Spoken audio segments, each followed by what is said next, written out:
Hello, my name is Nicole, and thank you so much for taking the time out to listen today. I dedicate this message to all those individuals who have been dealing with some petty people.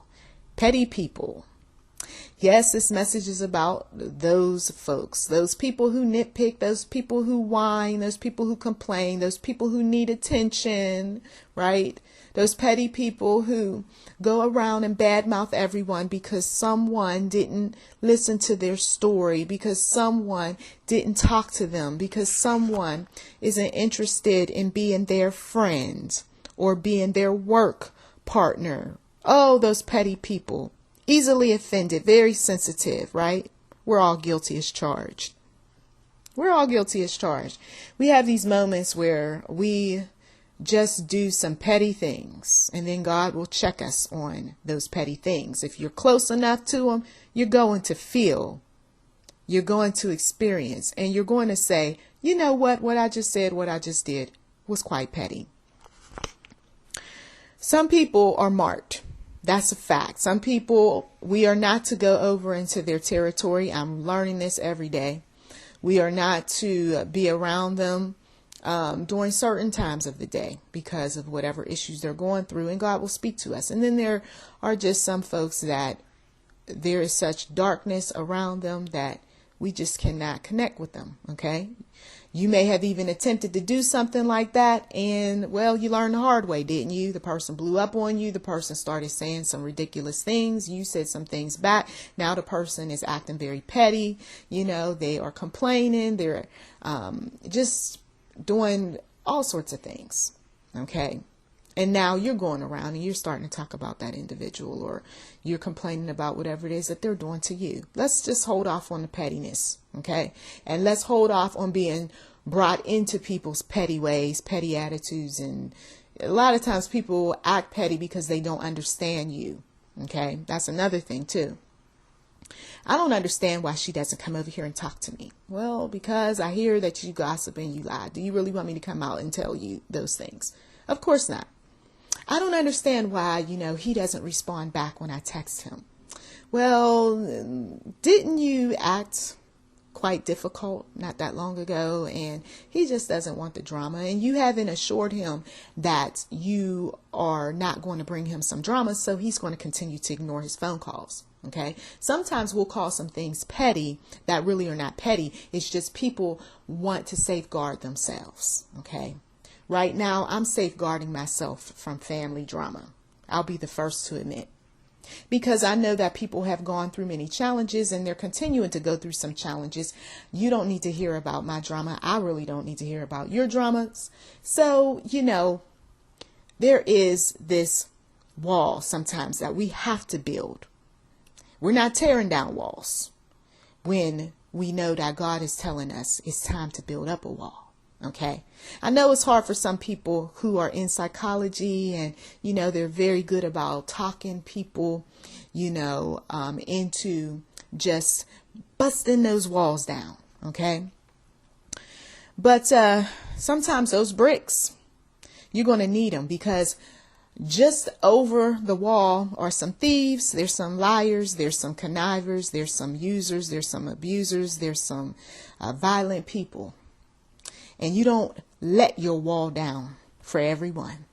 Now, if there's some people that are decent people and they're, going to help you out and they're going to, be a benefit to your life, and they are sincerely, just doing the righteous thing, whether they call themselves bona fide believers or not, but they're just doing the righteous thing, then you might want to take some bricks down.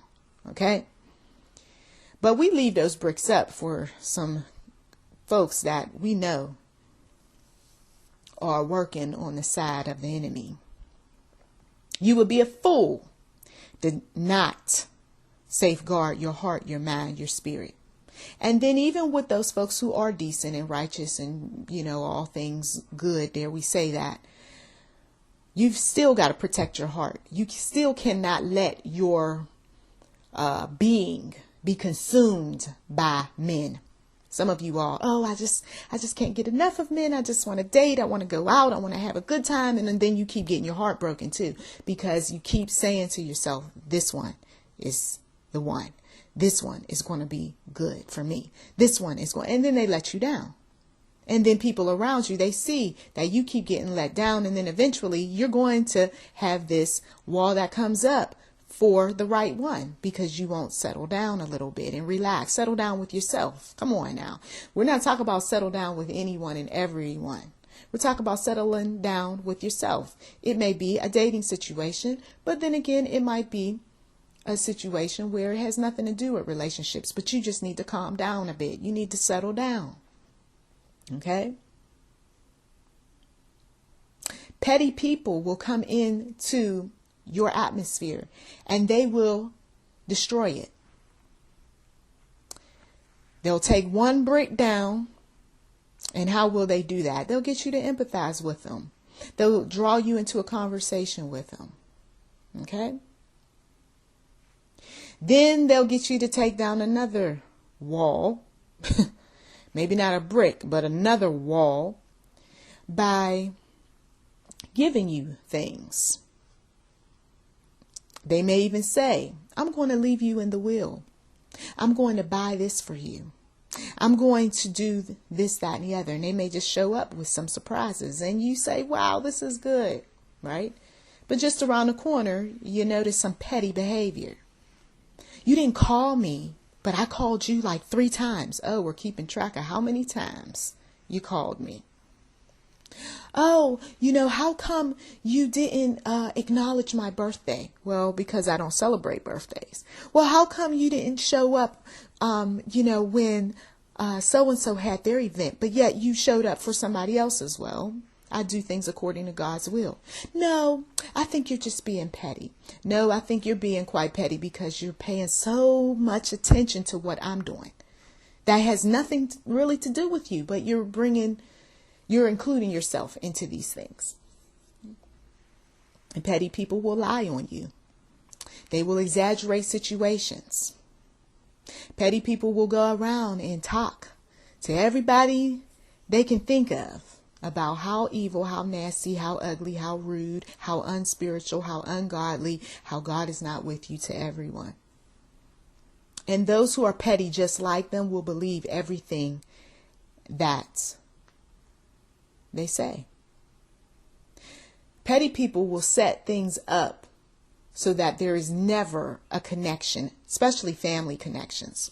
Because if I don't like her and I don't like him, a petty mother, especially, I'm going to use them as an example, will tell her children not to talk to those folks. Whether she'll say it boldly or she'll say it subtly, she is manipulating you into thinking a certain way concerning whoever she doesn't like. That could be your sister, that could be your brother, that could be your husband, that could be, your boyfriend, your girlfriend. But petty mothers will do that sort of thing.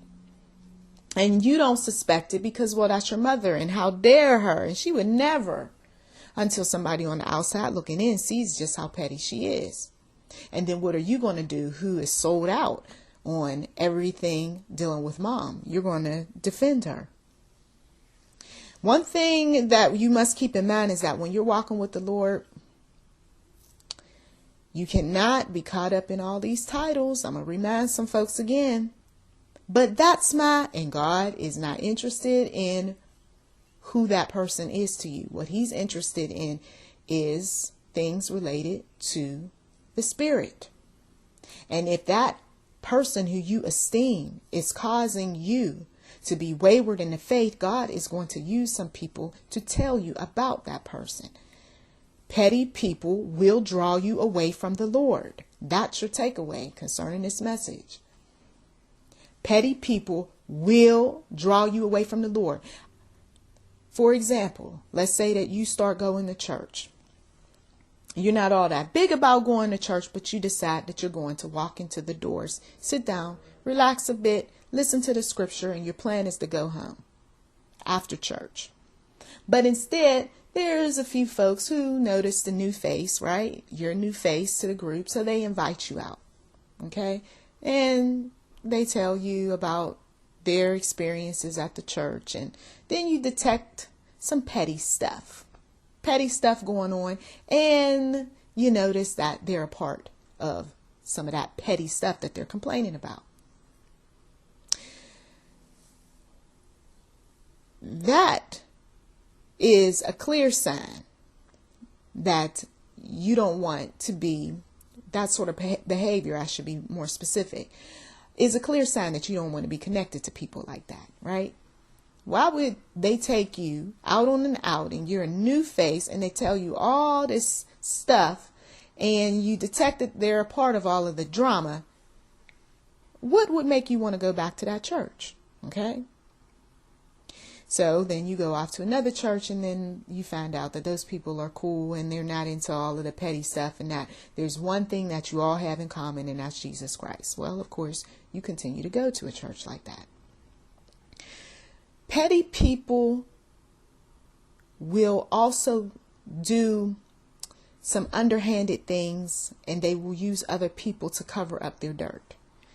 And the minute you detect that sort of thing, especially in a workplace environment, that is not someone who you should be going out to lunch with. That's when the lunch dates ends. Oh, I brought my own lunch. Oh, I'll be having lunch with this person or that person.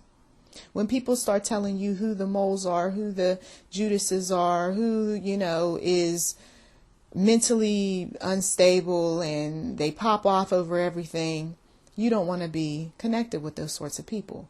What is the common denominator when you are in a workplace? Work. So you stay focused on work. I hope that you will just consider these things before you entertain, follow, trust, or even invite a petty person into your circle, a petty person into business, a petty person to your next special event. I thank you so much for taking the time out to listen. And as always, to God be the glory.